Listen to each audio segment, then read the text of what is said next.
आता आपण बघूयात महाराष्ट्रातल्या गावोगावची बित्तम बातमी अगदी सुपरफास्ट। राज्यसभा निवडणुकीत बहुजन विकास आघाडीची 3 मतं भाजपला जाण्याची चर्चा चांगलीच रंगली, पण आम्हाला कुणीही गृहीत धरू नये, आम्ही भाजपला पाठिंबा देतोय असं माध्यमात ठरवणार का, असा संतप्त सवाल बहुजन विकास आघाडीचे सर्वेसर्वा हितेंद्र ठाकूर यांनी केलाय। राज्यसभेच्या 3ऱ्या जागेसाठी निवडणूक होणार असल्यानं अपक्ष आमदारांच्या मतांना मोठा भाव आलाय। बहुजन विकास आघाडीचे आमदार भाजपला पाठिंबा देणार अशी चर्चा रंगलेली होती, त्याला हितेंद्र ठाकूरांनी पूर्णविराम दिला। राज्यसभेच्या 6व्या जागेसाठी भाजप अन्य पक्षांवर अवलंबून आहे, त्यांच्याकडे मतं नाहीत, म्हणून त्यांच्याकडून आता आमदारांवर दबाव आणला जाणार असं वक्तव्य शिवसेनेचे नेते संजय राऊत यांनी केलंय। मात्र भाजपनं पैसे वाया घालू नयेत, त्यापेक्षा सामाजिक कार्यात पैसे खर्च करावेत असंही राऊत म्हणाले। घोडे बाजार या शब्दावर चंद्रपूरचे अपक्ष आमदार किशोर जोरगेवार यांनी प्रचंड नाराजी व्यक्त केली आहे। हा शब्द शिवसेनेच्या नेत्यांकडून वारंवार वापरला गेल्यास अपक्ष आमदारांना वेगळा विचार करावा लागेल असा इशारा देखील त्यांनी दिलाय। याबाबत मुख्यमंत्री आणि विधानसभा उपाध्यक्ष यांच्याकडे तक्रार करणार असल्याचा इशाराही जोरगेवार यांनी दिलाय।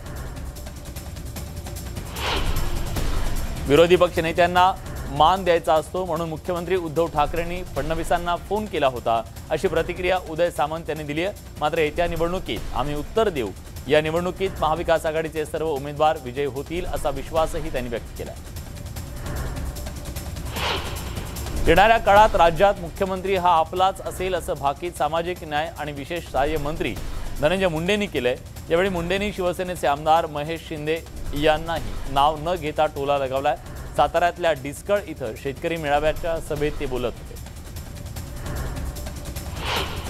सामाजिक न्यायमंत्री धनंजय मुंडेंनी मुख्यमंत्री पदाबाबत मोठं विधान केलं।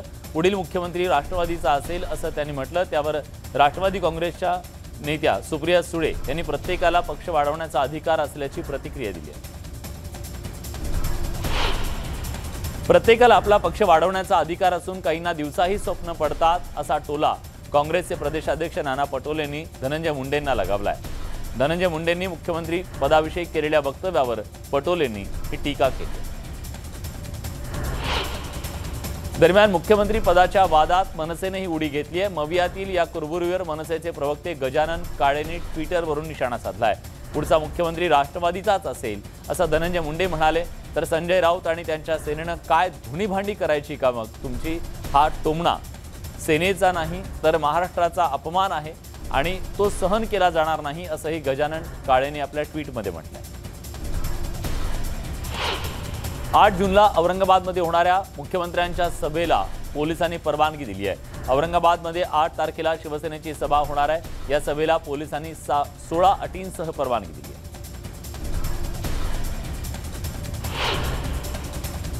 कोण संजय राऊत? ते काय मोठे नेते आहेत का? काहीही बोलत असतात दिवसभर, असा टोला देवेंद्र फडणवीस यांनी संजय राऊतांना लगावलाय। फडणवीस लातूरमध्ये आले असता त्यांनी राऊतांवर निशाणा साधला। भाजपचे औशाचे आमदार अभिमन्यू पवार यांनी त्यांच्या मतदारसंघात आमदार निधीतून तयार केलेल्या रस्त्यांचं आणि इतर कामांचं लोकार्पण देवेंद्र फडणवीस यांनी केलं। लातूरमधल्या औसा तालुक्यात 1000 किलोमीटरचे शेत रस्ते तयार करण्यात आले। जे सरकारनं केलं नाही ते अभिमन्यू पवारांनी करून दाखवलं, असं फडणवीस म्हणाले। भंडारा जिल्हा काँग्रेस उपाध्यक्षानं नाना पटोले यांच्या समोर आत्मदहनाचा इशारा दिला। घोटाळेबाज व्यक्तीला खनिकरण कमिटीवर घेतल्यानं सुभाष आजबले आक्रमक झालेत। घोटाळ्यातील शेषराज रामटेके यांची चौकशी करण्याची मागणी त्यांनी केली। काँग्रेस प्रदेशाध्यक्ष त्यांना होम पिचवर घरचा आहेर मिळाला। बीडमधला वाळू ठेका रद्द करण्याच्या मागणीसाठी ग्रामस्थांकडून भाजप आमदार लक्ष्मण पवार आक्रमक झालेले आहेत। त्यांनी थेट गोदावरी पात्रात उतरून जलसमाधी आंदोलन केलं। जोपर्यंत वाळूचा ठेका बंद होणार नाही तोपर्यंत पाण्यातून उठणार नाही, असा पवित्रा गावकऱ्यांनी घेतला। दरम्यान बीडच्या गेवराई तालुक्यातल्या गंगावाडी या ठिकाणी ग्रामसभेचा बोगस ठराव आणि बनावट सह्या करून वाळू ठेका मिळवण्याच्या विरोधात गावकऱ्यांनी 2 दिवसापासून उपोषण सुरू केलंय। उपमुख्यमंत्री अजित पवारांनी पुण्यातल्या कार्यक्रमात बोलताना जोरदार फटकेबाजी केली। कचऱ्याच्या प्रश्नावरून त्यांनी उपस्थितांना खडेबोल सुनावले, तर कोरोनाचं संकट दूर झालं नसल्याचं सांगत मास्क वापरण्याचं आवाहन त्यांनी केलंय। नाशिकच्या सावतानगर परिसरात एटीएम मध्ये दुचाकीसह तरुणी घुसल्यानं खळबळ उडाली आहे। गाडीवरचं नियंत्रण सुटल्यानं तरुणीनं गाडी थेट एटीएम मशीनमध्ये नेली आणि यात मोठं नुकसानही झालं। विदर्भातील सर्वात मोठी असलेली अकोल्यातली हिवरखेड ग्रामपंचायत नगरपंचायत व्हावी यासाठी हिवरखेड इथं रक्तसंकल्प अभियान राबवून ग्रामपंचायतला नगरपंचायत करावं या मागणीसाठी मुख्यमंत्र्यांना रक्तानं पत्र लिहिण्यात आलं। सर्व प्रक्रिया पूर्ण होऊनही सरकार नगरपंचायतीची घोषणा करायला विलंब करतंय, यासाठी हिवरखेड वासियांनी रक्तसंकल्प अभियान केलं। हिवरखेड इथल्या तब्बल 42 नागरिकांनी रक्तदान केलं। पुणतांब्यातल्या शेतकऱ्यांचं आंदोलन स्थगित झालंय। 2 दिवसांसाठी आंदोलन स्थगित करण्यात आलं असून कृषी मंत्री दादा भुसेंसोबतच्या चर्चेनंतर हा निर्णय घेण्यात आला। दरम्यान शेतकऱ्यांच्या मागण्यांवर 7 जूनला बैठक होणार आहे। अजित पवार यांच्याकडून बैठकीचं निमंत्रण आंदोलकांना देण्यात आलं। दरम्यान या बैठकीनंतर पुढील भूमिका स्पष्ट करण्यात येणार असल्याचंही आंदोलकांकडून स्पष्ट करण्यात आलं। साखर उद्योग हा राज्याचा मुख्य उद्योग असून शेतकऱ्यांना सरकारवर प्रत्येक वेळी मदत करत असल्याचं मुख्यमंत्री उद्धव ठाकरेंनी म्हटलंय। ऊसाचं पीक सूक्ष्म सिंचनाच्या खाली आणू शकतो का याचा देखील विचार सुरू असल्याचं मुख्यमंत्री उद्धव ठाकरे म्हणाले।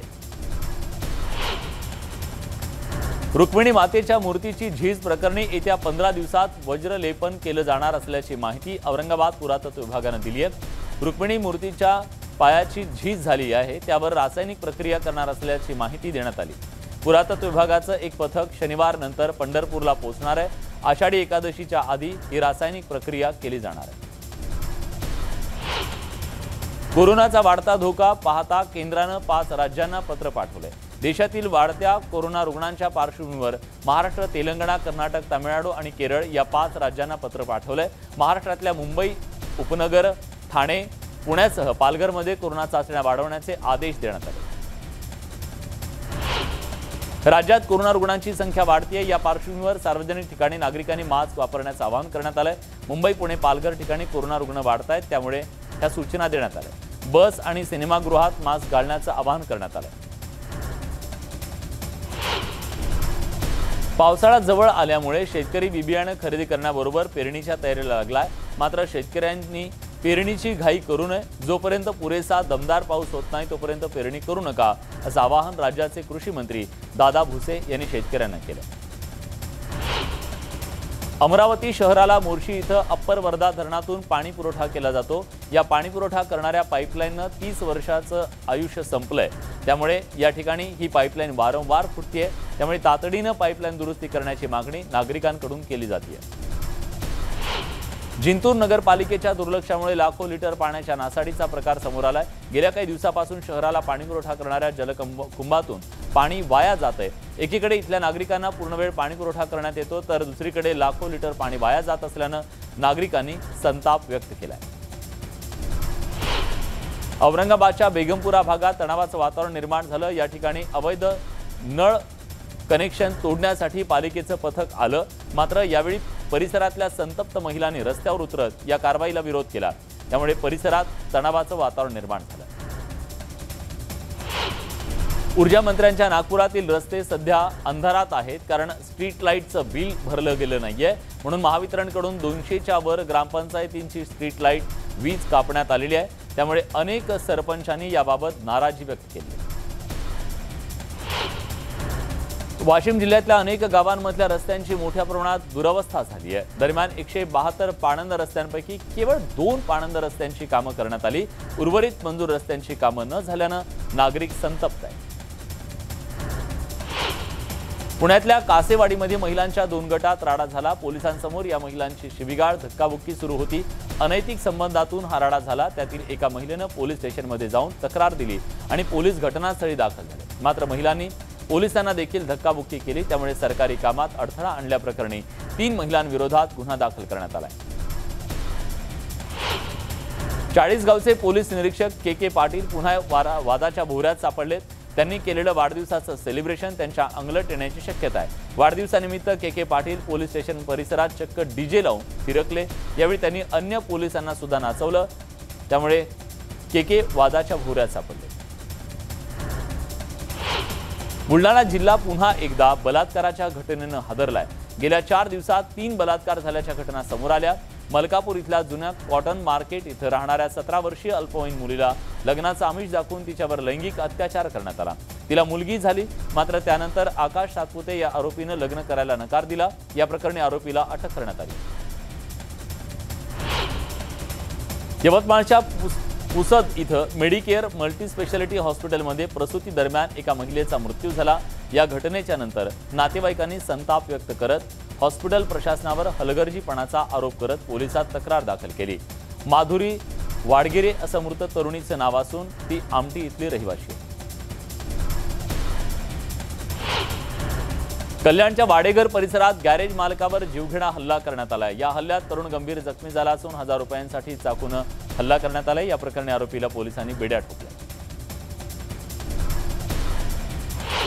अहमदनगरच्या MIDC पोलिसांनी सुमारे 7 टन रक्तचंदन जप्त केले। त्याची आंतरराष्ट्रीय बाजारात अंदाजे 3,25 लाख रुपये किंमत असल्याची पोलिसांनी माहिती दिली। गुप्त माहितीच्या आधारे पोलिसांनी छापा टाकून ही कारवाई केली।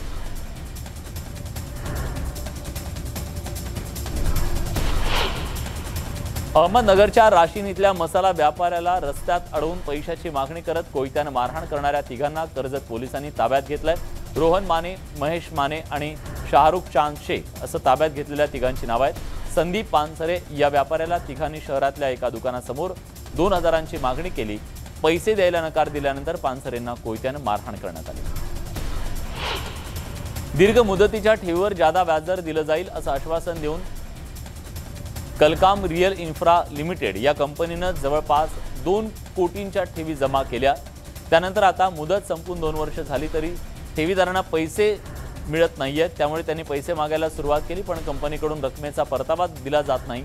त्यामुळे यवतमाळमधल्या 267 जणांची फसवणूक झाल्याचं लक्षात येताच कंपनी विरोधात पोलिसात तक्रार दाखल करण्यात आली। कोल्हापुरातल्या कसबा बावड्यातल्या मराठा कॉलनीमध्ये विद्यार्थ्यांचे लॅपटॉप आणि मोबाईल चोरट्यांनी लंपास केलेत।